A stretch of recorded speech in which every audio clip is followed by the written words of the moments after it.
नमस्कार, ये रेडियो प्रज्ञा है। अब आप आर.के. भट्ट से प्रज्ञा टाइम्स सुनिए। पहले सुर्खियां। मारवाड़ी युवा मंच एवं महिला चेतना शाखा ने दान किया 40 यूनिट ब्लड। थाना हनुमानगंज के तुरकहा विवाद में पुलिस ने 6 लोगों को लिया हिरासत में। पुलिस अधीक्षक ने कहा, जांच कराकर दोषियों पर की जाएगी कार्रवाई। प्रशासन ने हल करवाया जल निकासी का विवाद। केंद्र सरकार के 1 साल पूरा करने पर सांसद तथा विधायक ने बांटे पत्रक एवं मास्क। सेमरा हरदो के बेलवा टोला को प्रशासन ने किया सील। 9 जून को सपरिवार दिल्ली से आई थी संक्रमित। पिता की मौत की खबर सुनकर मायके जा रही महिला की हुई मौत। और मधुर साहित्य सामाजिक काव्य संस्था की ऑनलाइन मासिक कवि गोष्ठी संपन्न। अब प्रज्ञा टाइम्स विस्तार से।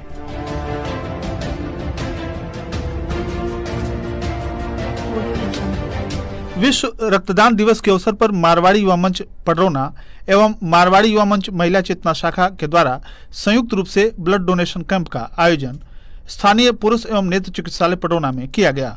शिविर का शुभारंभ सांसद कुशीनगर विजय कुमार दुबे, मुख्य विकास अधिकारी कुशीनगर आनंद कुमार एवं नगर पालिका अध्यक्ष विनय जायसवाल के द्वारा फीता काटकर किया गया। इस शिविर में रक्तवीरों के द्वारा 40 यूनिट रक्तदान किया गया, जिसमें से 25 पुरुष एवं 15 महिलाओं ने सहभागिता की। उक्त अवसर पर अपने संबोधन में सांसद श्री दुबे ने कहा कि मारवाड़ी युवा मंच के द्वारा अत्यंत सराहनीय कार्य किया जा रहा है, जो कि अन्य लोगों के लिए प्रेरणा स्रोत है। मुख्य विकास अधिकारी ने अपने संबोधन में कहा कि मारवाड़ी युवा मंच के प्रयास से जनपद में किसी भी असहाय की खून के अभाव में असामयिक मृत्यु का सामना नहीं करना पड़ेगा। नगर पालिका अध्यक्ष विनय जायसवाल ने मारवाड़ी युवा मंच के कार्यों की भूरी भूरी प्रशंसा की। इस अवसर पर मारवाड़ी युवा मंच पडरौना के द्वारा सांसद को ज्ञापन सौंपकर यह मांग भी की गई कि पुरुष एवं नेत्र चिकित्सालय को CSC सामुदायिक स्वास्थ्य केंद्र के रूप में स्थापित किया जाए, जिससे कि नगर क्षेत्र के 1 लाख जनता को इस केंद्र का लाभ मिल सके। कार्यक्रम समापन समारोह के मुख्य अतिथि खड्डा विधानसभा के विधायक जटाशंकर त्रिपाठी ने मंच के द्वारा किए गए कार्यों की भूरी भूरी प्रशंसा की तथा मंच के द्वारा राष्ट्र निर्माण के कार्यों में किए जा रहे सहयोग के लिए बहुत बहुत शुभकामनाएं दी। इस अवसर पर मारवाड़ी युवा मंच के अध्यक्ष जगदम्बा टिबड़वाल, मंत्री आलोक अग्रवाल, महिला चेतना शाखा की अध्यक्षा मीनू जिंदल, मंत्री लक्ष्मी बगाड़िया, मंच के रक्तदान संयोजक रजत अग्रवाल, सीमा गोयल, प्रदीप चहाड़िया, राजेश अग्रवाल, राजेश टिबड़वाल, अजय सर्राफ, अभिषेक अग्रवाल, संजय मारूदिया, अभिषेक बंका, अंकित सुल्तानिया, संजीव गोयल, तनय बंका, संदीप अग्रवाल, डॉक्टर अभिषेक रुंगटा, अंशुमान बंका, आशुतोष बंका, भास्कर अग्रवाल, प्रभात बंका, गौरव कानोडिया, सतीश जिंदल, ऋचा पोद्दार, ज्योति चिरानिया, रिद्धि गोयल, सालवी अग्रवाल, कविता बगाड़िया, अर्चना बंका, रूबी गोयल, अनु अग्रवाल एवं व्यापार मंडल जिला अध्यक्ष जगदम्बा अग्रवाल आदि लोग उपस्थित रहे। हनुमानगंज थाना क्षेत्र के गांव तुरकहा के 2 निषाद परिवारों में जमीनी विवाद हो गया था। पूर्व में हुए विवाद में चोट के आधार पर एक पक्ष ने दूसरे पक्ष पर मुकदमा पंजीकृत कराया था, परंतु यह विवाद दोबारा हो गया और मौके पर पहुंची पुलिस से उपस्थित लोगों की झड़प हो गई, जिसमें एक महिला कांस्टेबल तथा एक सुरक्षाकर्मी भी चोटिल हो गया। स्थानीय लोगों ने आरोप लगाया कि पुलिस के द्वारा किए गए बल प्रयोग से महिला चोटिल हो गई थी। इस संदर्भ में पुलिस अधीक्षक कुशीनगर विनोद कुमार मिश्र ने बताया कि उक्त प्रकरण में 6 लोगों को हिरासत में लिया गया है तथा इस बात की भी जांच कराई जाएगी कि किन कारणों से इस प्रकार की स्थिति उत्पन्न हुई। यदि इसमें किसी भी पुलिसकर्मी का भी दोष मिलता है तो उस पर भी समुचित कार्रवाई की जाएगी। विकासखंड सुकरौली के गांव सेमरी महेशपुर के महानादपुर सिहुलिया में महीने भर से मेन रोड पर जल जमाव लग रहा था, जिसे प्रशासन ने नायब तहसीलदार योगेंद्र पांडे के नेतृत्व में पोखरी में जाने वाली नाली को शनिवार को खुलवाकर रास्ते में होने वाले अतिक्रमण को हटवाया। गांव के ही कुछ दबंग लोगों के द्वारा 1 माह पूर्व पोखरी जाने वाली गांव की नाली तोड़कर फेंक दिया गया था, जिसमें गांव के मुख्य मार्ग पर जल जमाव होने लगा था, जिससे नाराज होकर दूसरा पक्ष रोड पर राबिश डालकर सड़क ऊंचा कर दिया था, जिससे वहां जल जमाव होने लगा था और आने जाने वाले राहगीरों को परेशानी का सामना करना पड़ रहा था। शनिवार को तहसीलदार के नेतृत्व में चौकी प्रभारी अखिलेश राय के साथ मौके पर जाकर नाली को खुलवाकर रोड पर लगा पानी के साथ अतिक्रमण हटवाया गया। साथ ही साथ ग्राम प्रधान राजेंद्र जायसवाल के द्वारा नाली का निर्माण कराकर पोखरे में पानी का निकासी सुनिश्चित कराया गया, तब जाकर आवाजाही प्रारंभ हुआ। पडरौना ब्लॉक के पिपरा बाजार चौराहे के चितहा बलकुड़िया सोनवल में सांसद विजय कुमार दुबे ने केंद्र सरकार के 1 साल पूरे होने पर लोगों को पत्रक एवं मास्क का वितरण किया। साथ ही सरकार की उपलब्धियों की चर्चा भी की। इस मौके पर सांसद ने कहा कि प्रवासी कामगारों के लिए केंद्र एवं प्रदेश की सरकार गंभीर है तथा उनके लिए रोजगार की चिंता कर रही है। जल्द ही रोजगार के अवसर उन लोगों को मिलेंगे। उन्होंने कहा कि वर्ष 2019 में आपका आशीर्वाद देश के बड़े सपनों के लिए, आशाओं की पूर्ति के लिए था और इस साल में लिए गए फैसले इन्हीं बड़े सपनों की उड़ान है। हमारे टेकुआटार प्रतिनिधि के अनुसार प्रदेश सरकार के 3 वर्ष एवं केंद्र सरकार के 6 वर्ष पूरे होने पर भाजपा डोर टू डोर उपलब्धि बताओ अभियान के तहत क्षेत्रीय विधायक रजनीकांत मणि त्रिपाठी ने केंद्र सरकार की उपलब्धि गिनाई।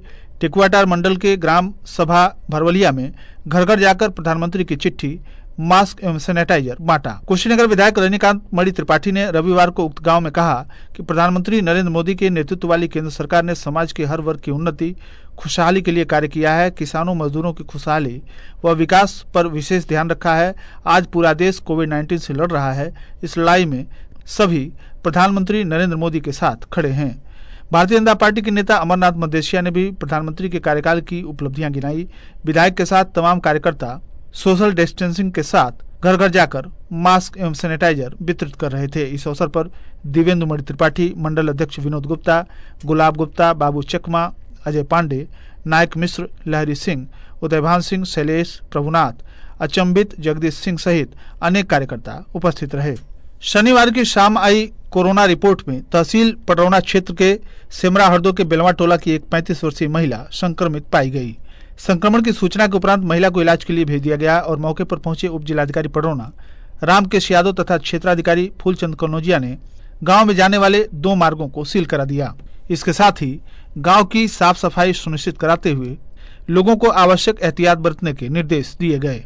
प्राप्त जानकारी के अनुसार महिला अपने 38 वर्षीय पति तथा 12 वर्षीय पुत्र के साथ 9 जून को दिल्ली से गोरखपुर तथा गोरखपुर से रोडवेज की बस के द्वारा जिला मुख्यालय रविंद्रनगर आई थी, जहां उसकी जांच हुई। जांच के उपरांत सरकार के द्वारा जारी निर्देश के क्रम में वह अपने एक बच्चे तथा पति के साथ अलग कमरे में रह रही थी। संक्रमिता से गांव के किसी अन्य व्यक्ति के द्वारा संपर्क में आने की सूचना नहीं है, परंतु ध्यान देने योग्य बात यह है कि सलाइवा टेस्ट भेजने वाले संदिग्ध को शासन के निर्देश के अनुसार फैसिलिटी सेंटर सेवरही भेजना चाहिए, अन्यथा जब तक रिपोर्ट आएगी संक्रमण और भी बढ़ जाने का खतरा बना रहेगा। इस अवसर पर कानूनगो लक्ष्मी वर्मा, नगर लेखपाल योगेंद्र गुप्ता, अग्निवेश पांडे सहित सुरक्षाकर्मी एवं सफाई कर्मी उपस्थित रहे। अहिरौली बाजार थाना क्षेत्र के सुबुधिया बुजुर्ग के पास हाईवे पर अज्ञात ट्रक ने रविवार को दोपहर बाइक सवार को अपनी चपेट में ले लिया, जिससे बाइक सवार महिला की दर्दनाक मौत हो गई। अहिरौली बाजार थाना क्षेत्र के विजयी काफ निवासी ममता पत्नी मंधर प्रसाद उम्र 45 वर्ष अपने पिता की मौत की सूचना पर भूसवाल थाना बेलीपार को अपने बहनोई के साथ जा रही थी। अभी घर से कुछ ही दूर रामपुर चौराहे से पहले बड़े पुल के पास पहुंची थी कि गोरखपुर की तरफ से आ रहे ट्रक की चपेट में आ गई। ट्रक की ठोकर से बाइक सड़क पर गिर गया। ट्रक के पहिए के नीचे आने से महिला की घटनास्थल पर ही मौत हो गई। घटना के बाद मौका देखकर ट्रक चालक फरार हो गया। अहिरौली बाजार पुलिस ने बताया कि आरोपी अज्ञात ट्रक चालक के खिलाफ मामला पंजीकृत कर उसकी तलाश की जा रही है। मधुर साहित्य सामाजिक काव्य संस्था लक्ष्मीगंज की 66वीं मासिक कवि गोष्ठी ऑनलाइन संपन्न की गई। कोविड-19 संकट को देखते हुए व्हाट्सएप ग्रुप पर कवि एवं साहित्यकार जयकृष्ण शुक्ल की अध्यक्षता में दोपहर 1 बजे गोष्ठी प्रारंभ हुई, जिसमें अतिथि के रूप में डीके पांडे एवं संचालन सालू पूर्णिमा ने किया। गोष्ठी की शुरुआत पूजा पांडे के द्वारा प्रस्तुत सरस्वती वंदना से हुई, जबकि मधुसूदन पांडे ने प्रस्तुत किया बेटी सृष्टि है, सृजन है, दूध है, पालन करता है। इम्तियाज समर ने प्रस्तुत किया प्यादा ही क्या, वजीर का जीना मुहाल है, शतरंज की बिसात पर यह कैसी चाल है। गोष्ठी में असलम बैरागी, बलराम राय, सुजीत पांडे, अभिमन्यु पांडे, मदन मोहन पांडे, कृष्णानंद श्रीवास्तव, अस्सी बस्तवी, आर.के. भटमावरा आदि ने भी अपनी अपनी रचनाएं पढ़ी तथा गोष्ठी को ऊंचाई प्रदान की। गोष्ठी के अंत में जयकृष्ण शुक्ल ने अपनी रचनाएं पढ़ी, साथ ही ऑनलाइन कवि गोष्ठी में सभी के योगदान के प्रति उनका आभार व्यक्त किया। जनपद पुलिस के द्वारा अवैध शराब विक्रय, निष्कर्षण, परिवहन के विरुद्ध की गई कार्रवाई में थाना कसिया पुलिस के द्वारा एक अभियुक्त को 10 लीटर अवैध कच्ची शराब के साथ गिरफ्तार कर अभियोग पंजीकृत कर आवश्यक वैधानिक कार्रवाई की गई। थाना तरिया सुजान पुलिस के द्वारा एक अभियुक्त सुरेश तिवारी पुत्र स्वर्गीय दूधनाथ तिवारी साकिन सिसवा बुजुर्ग थाना तरिया सुजान जनपद कुशीनगर के कब्जे से 24 अदद अवैध कैन किंग फिशर बरामद कर मुकदमा पंजीकृत कर आवश्यक वैधानिक कार्रवाई की गई। इसके अतिरिक्त थाना तरिया सुजान पुलिस टीम के द्वारा 3 अदद मोटरसाइकिल से 3 अदद बोरी में 18 पेटी बंटी बबली अवैध देशी शराब बरामद कर मुकदमा पंजीकृत कर आवश्यक वैधानिक कार्रवाई की गई। वांछित अभियुक्तों की गिरफ्तारी के क्रम में थाना बरुआपट्टी पुलिस टीम के द्वारा अभियुक्त मोहन यादव पुत्र नगीना यादव, राम ईश्वर यादव पुत्र पतिराम यादव, संतोष यादव पुत्र रंगीला यादव निवासीगण रामपुर जमुनिया थाना बरुआपट्टी जनपद कुशीनगर को गिरफ्तार कर आवश्यक वैधानिक कार्रवाई की गई। थाना हनुमानगंज पुलिस टीम के द्वारा रामविलास पुत्र भृगु, वकील पुत्र मदन, शैलेश यादव पुत्र हीरा यादव एवं अभियुक्ता निवासीगण तुर्कही थाना हनुमानगंज जनपद कुशीनगर को गिरफ्तार कर आवश्यक वैधानिक कार्रवाई की गई। थाना हिरौली बाजार पुलिस टीम के द्वारा एक अभियुक्त जय हिंद पुत्र बुद्धिराम शाकिन मुंडेरा लाला थाना हिरौली बाजार को गिरफ्तार कर आवश्यक वैधानिक कार्रवाई की गई। जनपद पुलिस के द्वारा शांति भंग में 83 अभियुक्तों को गिरफ्तार कर धारा 151 सीआरपीसी के अंतर्गत आवश्यक वैधानिक कार्रवाई की गई। और अंत में सुर्खियां एक बार फिर। मारवाड़ी युवा मंच एवं महिला चेतना शाखा ने दान किया 40 यूनिट ब्लड। थाना हनुमानगंज के तुरकहा विवाद में पुलिस ने 6 लोगों को लिया हिरासत में। पुलिस अधीक्षक ने कहा, जांच कराकर दोषियों पर होगी कार्रवाई। प्रशासन ने हल करवाया जल निकासी का विवाद। केंद्र सरकार के 1 साल पूरा करने पर सांसद तथा विधायक ने बांटे पत्र एवं मास्क। सेमरा हरदों के बेलवा टोला को प्रशासन ने किया सील। 9 जून को सपरिवार दिल्ली से आई थी संक्रमिता। पिता की मौत की खबर सुनकर मायके जा रही महिला की हुई मौत। और मधुर साहित्य सामाजिक काव्य संस्था की ऑनलाइन मासिक कवि गोष्ठी संपन्न। इसी के साथ प्रज्ञा टाइम्स का ये अंक यहीं समाप्त हुआ। नमस्कार।